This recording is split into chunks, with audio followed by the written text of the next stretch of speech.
Friends, welcome to the channel learning tutorial. तो आज के इस वीडियो में हम पढ़ने वाले हैं chapter number 3 kinetic theory of gases and radiation. So last के वीडियोस में हमने कंप्लीट किया था chapter number 2 mechanical properties of fluids. तो जिसने नहीं देखा है पहले चैनल को सब्सक्राइब करें और जाके चैनल में आप देख सकते हो, वीडियो सब अपलोड किए हुए हैं। सो चलिए स्टार्ट करते हैं। तो हमारे जो आज के की टॉपिक्स है तो मैं आपको बता दूँ, ये थोड़ा बहुत आप जो है आपने पढ़ा हुआ है ये सब चीज़, जिसमें हम डील करते हैं लाइक वॉल्यूम ऑफ गैसेस वगैरह से, काइनेटिक थियरी हो गया, विस्कोसिटी हो गया, स्पेसिफिक हीट कैपेसिटी है और इंट्रोडक्शन पार्ट जो है वो हम डिस्कस करेंगे आगे। तो स्टार्ट करते हैं। तो बिल्कुल भी वीडियोस को जो है बीच में से स्किप मत करना। तो आगे बढ़ते हैं इसी के साथ। सो इंट्रोडक्शन पार्ट में हम सबसे पहले पढ़ने वाले हैं यहाँ पर किस चीज़ के बारे में, बॉयल्स लॉ के बारे में और चार्ल्स लॉ के बारे में। सो होता क्या है यहाँ पर, हम जो है जो केमिस्ट्री में हमने पढ़ा है already, Boyle's law, Charles law और गै-लुसैक लॉ। तो यही चीज़ जो है आपका बेसिक है यहाँ पर, मोलार मास और नंबर ऑफ मोल्स और वो सब चीज़ जो है, PV is directly proportional to T. तो यही सब चीज़ है यहाँ पे भी। ओके, तो volume V of gas is inversely proportional to the pressure P। So हमें पता है कि जो वॉल्यूम है वो इन्वर्सली प्रोपोर्शनल टू प्रेशर होता है, टेम्परेचर होता है, being held constant. Separately volume V and pressure P are directly proportional to temperature in a nutshell. Okay, so यहाँ पे हम लोग देख लेंगे फटाफट शॉर्ट डेफिनेशन, यानी कि ये बॉयल्स लॉ डायरेक्टली किस चीज़ को रिप्रेजेंट कर रहा है। ये इन्वर्सली प्रोपोर्शनल टू प्रेशर है एंड एट कांस्टेंट टी में, और चार्ल्स लॉ में डायरेक्टली प्रोपोर्शनल टू टी है एट कांस्टेंट पी में। और गै-लुसैक लॉ क्या बोलता है, B is directly proportional to T, at constant V. All three laws apply to fixed mass M and of an enclosed gas. So combining the three laws into a single relation for a fixed mass of gas yields ideal equation. So ideal equation बहुत ही important है, जो हमने chemistry में भी पढ़ा हुआ है। So P V is directly proportional to T. So आपने वो टर्म पढ़ा है PV is equals to nRT वाला, right? सो किस तरीके से हम लोग इस चीज़ को डिफाइन कर सकते हैं, P1 V1 upon T1 is equal to P2 V2 upon T2। अगर दो हम लाइक जैसे भी कोई चीज़ हम कंसिडर कर रहे हैं तो उसमें प्रेशर दो चीज़ें होगी, दो अलग अलग काइंड ऑफ प्रेशर अप्लाई हो गए, वॉल्यूम भी उसका दो होगा। तो उस तरीके से हम यहाँ पे कांस्टेंट को डिनोट करेंगे P1 V1 उस तरीके से। Okay, so expressing the fix mass of a gas in above three laws in terms of number of moles N of gas, PV is equals to NT। Okay, so PV is equals to nRT, where number of moles हम denote करेंगे N से। So N is equals to mass, यानी mass of the gas, यानी capital M से denote करेंगे हम लोग यहाँ पे। मोलर मास जो है M नॉट आपको यहाँ पे दिया गया है। So molar mass is mass of 1 mole of gas. Okay, so your proportionally constant R is the universal gas constant. यहाँ पे जो है ये यूनिवर्सल कांस्टेंट वैल्यू है इसका 8.314 for all gases. N is the number of molecules and Na is the Avogadro number in the number of molecules in 1 mole of gas. देखिए बहुत ही easy है, ये समझ लीजिए। मैं बेसिक ऑफ केमिस्ट्री आपके साथ यहाँ पे इंट्रोडक्शन में डिस्कस कर रहा हूँ। सो PV इज इक्वल्स टू यहाँ पे nRT या NKBT आप देख रहे हो, यहाँ पे कॉन्स्टेंट अलग अलग डिपेंड करता है, जैसे ये बोल्ट्जमैन कॉन्स्टेंट है। KB are related to the following relation, R is equals to Na into KB. The laws of Boyle's, Charles and Gay-Lussac are strictly valid for real gases only if the pressure of the gas is not too high and temperature is not close to the liquefaction temperature of gas. A gas obeying the equation of state PV is equals to nRT at all pressures and temperature is an ideal gas. तो ये important है यहाँ पर, the gas obeying the equation of state PV is equals to nRT at all pressures and temperature is an ideal gas. Okay. Okay friends, तो अभी हम जो है यहाँ पे दो डायग्राम देख रहे हैं फिगर 3.1A और 3.1B में। सो यहाँ पे अभी हम लोग क्या डिस्कस करने वाले हैं कि मॉलिक्यूल्स जो है, a gas with molecules dispersed in the container, a top action photograph और typical molecule in a gas executing random motion. Okay, so random motion में किस तरीके से जो है आप देख पा रहे हो मॉलिक्यूल का मूवमेंट है, मॉलिक्यूल इन अ गैस, और जो है एक दूसरा जो है डिस्पर्स्ड इन द कंटेनर है। So the molecules of a gas are uniformly dispersed throughout the volume of a gas. So first figure की हम लोग बात कर रहे हैं, यहाँ पे जो molecule of gas है वो uniformly distributed है, या यूँ कहें uniformly dispersed है। These molecules are executing random motion. तो ये random motion में अपने आप में execute हो रहे हैं। Typical path of a molecule is shown in figure Okay, so when a molecule approaches another molecule, there is a repulsive force between them, due to which the molecules behave as small hard spherical particles. This leads to elastic collision between the molecules, therefore, both the speed and the direction of motion of the molecule change abruptly. The molecules also collide with the wall of container. इस case में जो 3.1 का जो case है, यहाँ पे gas जिस तरीके से मॉलिक्यूल को डिस्पर्स किया गया है, यहाँ पे इलास्टिक कोलिजन होता है, यानी कि कोलिजन होता है क्योंकि यहाँ पर जो है आपका यूनिफॉर्म मोशन में मूवमेंट हो रहा है जो अंदर जो पार्टिकल्स है, तो यहाँ पे जिस तरीके से मूवमेंट होता है, this leads to elastic collision between the molecules. और उसके साथ जो यहाँ पे इस केस में जो आप देख रहे हो, यहाँ पे रैंडम मूवमेंट आपको देखने को मिल जाता है मॉलिक्यूल इन अ गैस में, जहाँ पे जो है कम्प्लीटली फिल नहीं है ये, बट इसका जो मोशन है फ्री है और यहाँ पे रैंडम मूवमेंट है। ओके, सो अगला हमारा एग्जांपल है obtain the mean free path of nitrogen molecule at 0 degree Celsius and 1 atmospheric pressure. The molecule diameter of nitrogen is 324 BM. Assume that the gas is ideal. तो यहाँ पे आपको क्या क्या दिया गया है, T का वैल्यू दिया है, यानी आप कन्वर्ट करोगे तो 273 केल्विन। P आपको दिया है 1 एटमॉस्फेरिक प्रेशर पर है तो 1.01 आ जाएगा। D आपको दिया गया है 324 यहाँ पे into 10⁻⁻12 metre. For ideal gas PV आपको क्या क्या पैरामीटर्स चाहिए, PV is equals to NKBT। So यहाँ पे हमारे पास जो मीन फ्री पाथ का जो फॉर्मूला आता है, जो हमने पहले भी डिस्कस किया हुआ है वीडियोस में, सो 1/λ से हम इसको डिनोट करते हैं 2πd² into n/v। So okay, तो आप इसको जस्ट क्या करेंगे, सिंप्लीफाई करेंगे तो क्या आ जाएगा आपको यहाँ पे √2πd² जो है, P का वैल्यू जो है आप जो n/v है आप उसको P is equals to like n/v is equals to P/kBT इस तरीके से लिख सकते हो। सब्सटीट्यूट करोगे तो आपके पास सारे वैल्यूज़ आ जाएंगे, आपको जस्ट सिंपली उसको सब्सटीट्यूट करना है और आपके पास यहाँ पे आंसर आ जाएगा। कैलकुलेशन में थोड़ा सा टाइम लगेगा, आप आदत डाल दीजिए मैन्युअली इसको करना विदाउट कैलसी। So note that this is about 247 times molecular diameter. Okay, so अगला है हमारा pressure of ideal gas. So pressure of ideal gas ये भी बहुत अच्छा और इम्पोर्टेंट टॉपिक है। यहाँ पे हम लोग डिस्कस करेंगे 3D में। ये जो डायग्राम आप देख रहे हो यहाँ पे XY प्लेन, XYZ प्लेन है। अब cubical box of side L, it contains n moles of an ideal gas. So n जो है यहाँ पे n नंबर ऑफ मोल्स है with in its ideal gas. The figure shows a molecule of mass m moving towards the shaded wall of the cube with velocity v.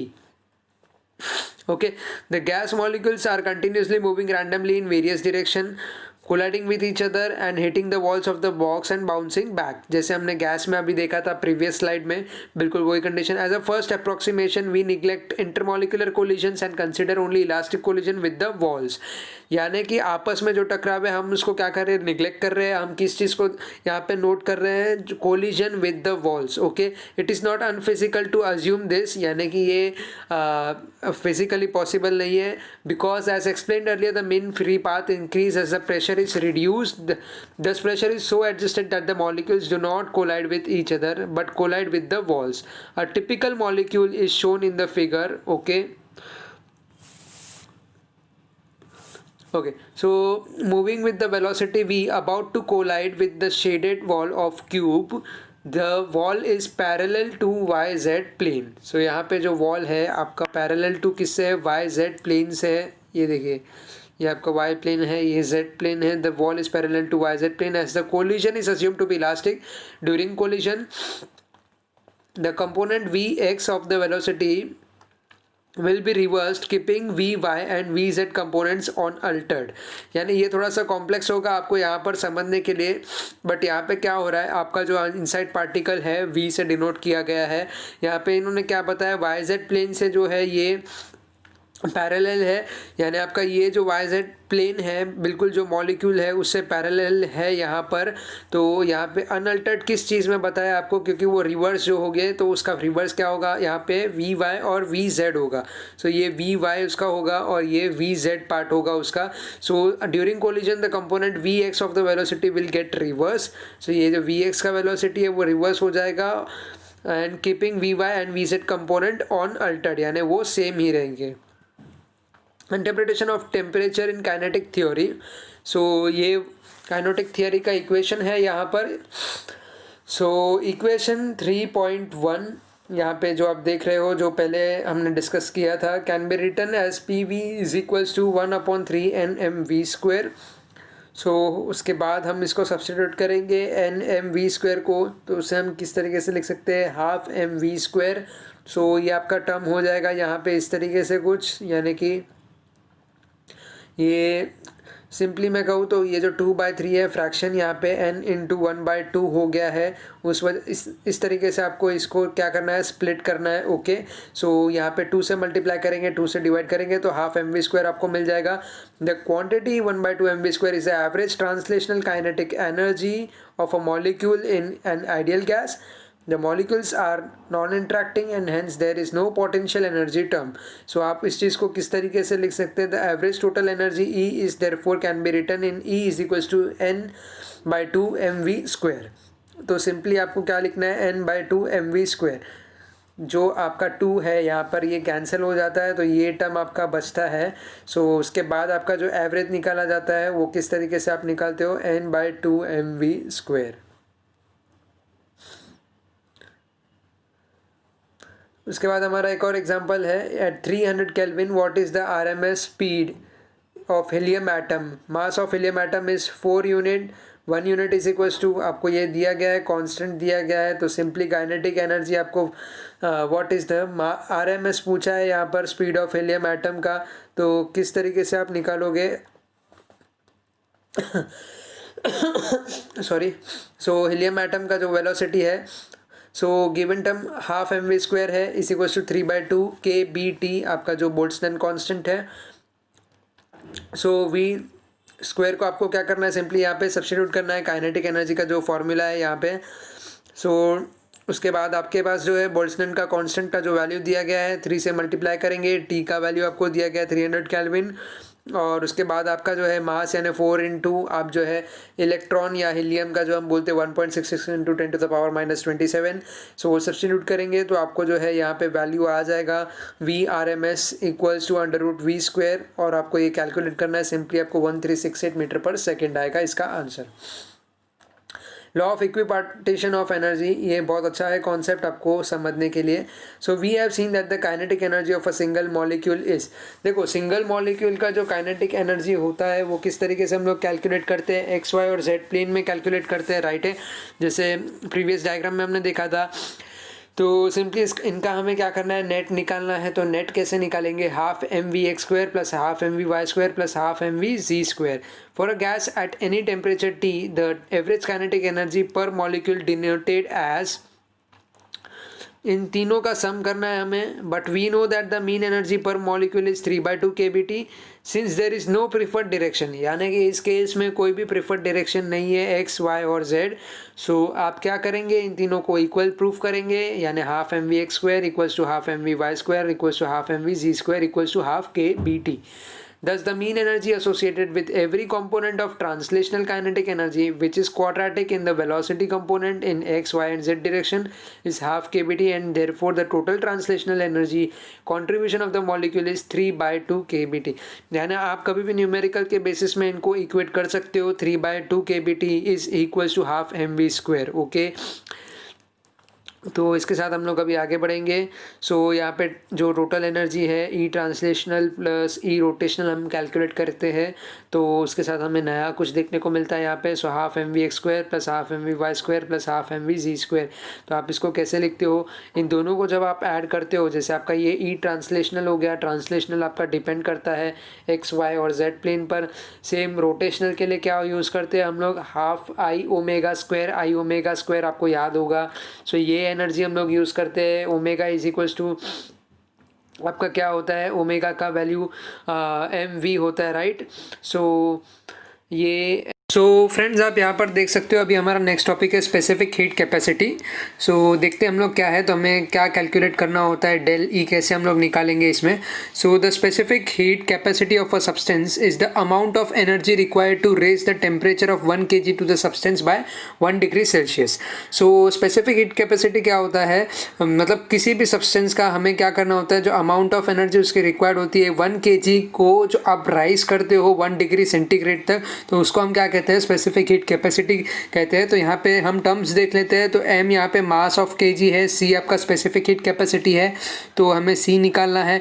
ई आपका जो है change in thermal energy, और मास के साथ आपको देखने को मिलेगा एक टर्म डेल्टा थीटा। सो ये क्या होता है आपका चेंज इन टेम्परेचर। सो आपको कैसे कैलकुलेट करना है ये, मतलब change in thermal energy del E upon M del theta, यानी मास इनटू आपका चेंज इन टेम्परेचर। सो ये इस तरीके से आप कैलकुलेट कर सकते हो स्पेसिफिक हीट कैपेसिटी को या फिर चेंज इन थर्मल एनर्जी को। उसके बाद हमारा अगला आता है मोनो एटॉमिक गैस। सो मोनो एटॉमिक गैस क्या होता है, ये कंपोज्ड ऑफ पार्टिकल्स यानी कि मॉलिक्यूल्स होता है, चाहे वो एटम्स हो या जो भी है, सिंगल एटम कंसिस्टिंग, लाइक जैसे अगर हमें पता है तो एक हीलियम है, सोडियम है, जिनका sodium vapour sorry, and in this way different from diatomic, triatomic और इन जनरल पॉलीएटॉमिक गैसेस। सो कोई भी मोनो एटॉमिक गैस को हम कैसे डिफाइन करते हैं, जिसमें सिंगल एटम या सिंगल मॉलिक्यूल होता है, तो वो सिंगल गैस से जो है कंपोज्ड होता है, वो क्या होता है, वो मोनो एटॉमिक गैस होता है। सो इसके अलावा जो है डायटोमिक, पॉलीएटॉमिक भी हम देखेंगे आगे। So the thermodynamic behaviour of a monoatomic gas in the ordinary temperature range is extremely simple because it is free from rotational and vibrational energy component characteristics of polyatomic gases, thus its heat capacity is independent of temperature. So जो heat capacity है वो independent of temperature है and molecular weight. So दो चीज़ है, एक temperature है, दूसरा मॉलिक्यूलर वेट है। सो ये इन दोनों चीज़ से जो है इंडिपेंडेंट है, यानी कोई लेना देना नहीं है। And its entropy measure of disorder depends only on temperature and molecular weight. So इसका जो एंट्रोपी है वो किस पर डिपेंड करता है, टेम्परेचर पर और मॉलिक्यूलर वेट पर। सो आगे हम लोग अभी देखेंगे डायटोमिक गैसेस का। सो डायटोमिक गैसेस का हम लोग जो है इंटरनल एनर्जी कैसे कैलकुलेट करते हैं वो देखेंगे, साथ ही हम लोग देखेंगे मोलार स्पेसिफिक हीट का। So for a gas consisting of diatomic molecules such as O2, N2 और combined molecules आप देख सकते हो यहाँ पे COHCl है आपका, enclosed in a container held at a constant temperature T, यानी टेम्परेचर आपका यहाँ पर कांस्टेंट है, कांस्टेंट टेम्परेचर T है। If treated as a rigid rotator, each molecule will have 3 translational and 2 rotational dwarf. According to the law of equipartition of energy, the internal energy of 1 mole of gas is, so 1 mole of gas according to equipartition of energy आपका 3/2 NKT, 2/2 NaKBT और 5/2, जब आप इसको total करोगे तो आपको क्या आएगा, ये 5/2 NaKBT होता है। ये किसके लिए, डायटोमिक के लिए होता है। सो जो आप जो है इसका molar specific heat constant volume में कैसे निकालोगे, 5/2 R इसका CV आ जाएगा यहाँ पर। सो आपको लैम्बडा कैलकुलेट करना है। सो आप लैम्बडा कैसे कैलकुलेट करोगे, CP को, सो CP अपॉन CV का वैल्यू आना चाहिए उसमें, तो CP अपॉन CV यानी कि 7/2 अपॉन 5/2 होगा। सो आपका यहाँ पे लैम्बडा का वैल्यू आ जाएगा 7/5। For diatomic gas containing on non rigid vibrating molecule, internal energy पर मोल, सभी हम ये पर मोल के लिए कैलकुलेट करेंगे। यहाँ पे इंटरनल एनर्जी जो है आपका पर मोल के लिए, सो वो कैसे आएगा आपका यहाँ पे अगेन, सो 3/2 NKBT plus 2/2 NKBT plus 2/2 NKBT, यानी पर मोल, यानी आपको 1 मोल और ऐड करना है, तो इसमें आपको मिलेगा 5/2 NaKBT। उसके बाद आपको ये दो वैल्यूज़ आ जाएंगे CV के और CP के। सो ये CP और CV को जब आप जो है लैम्बडा के टर्म्स में आप जो है उनको डिनोमिनेटर में डाल के सब्स्टिट्यूट करेंगे, तो आपको क्या आएगा यहाँ पर आंसर 9/7। तो आपको समझ गया, एक जो कंडीशन है हमारा molar specific heat at constant volume के लिए हमने निकाला, दूसरा हमारा molar specific heat at constant volume.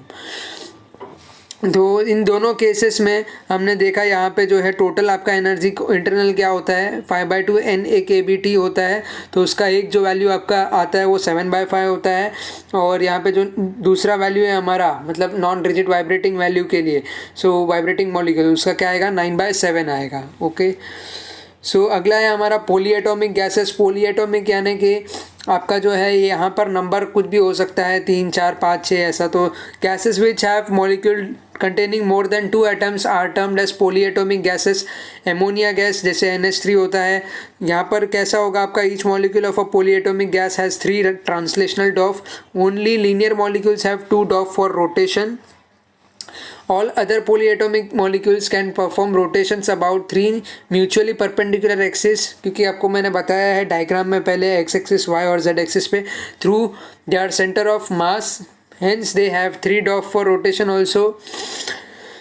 Polyatomic molecules have more than 1 DOF for different modes of vibrational motion। the number of DOF F for the vibrational motion of polyatomic molecule depends on the geometric structure of the molecule। सो यहाँ पर जो है डॉफ arrangement contribution किस तरीके से होता है, 2 × 1/2 kBT from kinetic energy and potential energy terms. So इसको हम कैसे लिखेंगे अगेन, सो यहाँ पे इनको F से मल्टीप्लाई कर दिया जाएगा, जैसे आप टोटल इंटरनल एनर्जी में देख पा रहे हो, यहाँ पे 3/2 यहाँ पे दिया हुआ है, 3/2 R 3/2 R, और यहाँ पे ऐड करके F × R यानी कि 2/2 NA kBT। सो इसका आपको आंसर आएगा 3 + F NA kBT। तो अगर आपने टेक्स्ट बुक में देखा होगा कि कैसे सॉल्व किया हुआ है इस चीज़ को, तो आपको इजीली समझ में आ जाएगा। And molar specific heat at constant volume and constant pressure, तो सीपी और सीवी निकलना है, कांस्टेंट वैल्यू कांस्टेंट जो वॉल्यूम है और प्रेशर के लिए। सो सीवी का वैल्यू और सीपी का वैल्यू हमें क्या करना है, ऐड करना है। सिंपली यहाँ पे 3 + FR और 4 + F को हम डिवाइड करेंगे लैम्बडा निकालने के लिए। तो CP/CV हमें क्या मिलेगा यहाँ पे, 4 + F/3 + F। ओके तो बहुत ही सिंपल टॉपिक है और तीनों आपको पता होना चाहिए, तीनों को आपको जो है ये यहाँ पर डिराइव करने आना चाहिए, जो मोनो एटॉमिक, डायटॉमिक और पॉली एटॉमिक है उस केस में। सो लास्ट अभी हमारा है ये interaction of thermal radiation and matter. So when ever thermal radiation falls on the surface of object, यानी कोई एक ऑब्जेक्ट आप कंसिडर कर लीजिए, तो थर्मल रेडिएशन जब भी कोई किसी ऑब्जेक्ट के सरफेस पर गिरता है तो उसका जो कोई पार्ट है, some part of heat energy is reflected. So वहाँ पर क्या होता है, हीट एनर्जी जो है रिफ्लेक्ट होता है, some part is absorbed and remaining part is transmitted. कुछ पार्ट एब्जॉर्ब होता है, कुछ रिफ्लेक्ट होता है और कुछ क्या हो जाता है, यानी ट्रांसमिट हो जाता है। Let Q be the total amount of thermal energy.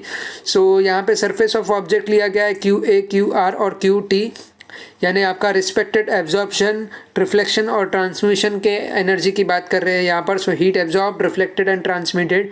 सो इस तरीके से आपने लिख दिया इसको, तो टोटल एनर्जी आपका क्या होगा, QA + QR + QT। सो इसको हम डिवाइड करेंगे बाय Q, तो हमें क्या मिलेगा, A + R + T।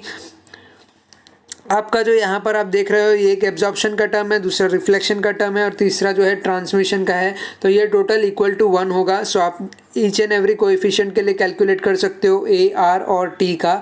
So QA/Q, QR/Q और QT/Q। तो ये क्या है, coefficient of absorption, reflection and transmission respectively. So guys आज के इस वीडियो में बस इतना ही। अगर वीडियो पसंद आया हो तो प्लीज़ लाइक करें, शेयर करें एंड सब्सक्राइब करें। साथ ही आपके दोस्तों के साथ शेयर करना ना भूलें, क्योंकि जो ज्ञान है वो बांटने से बढ़ता है।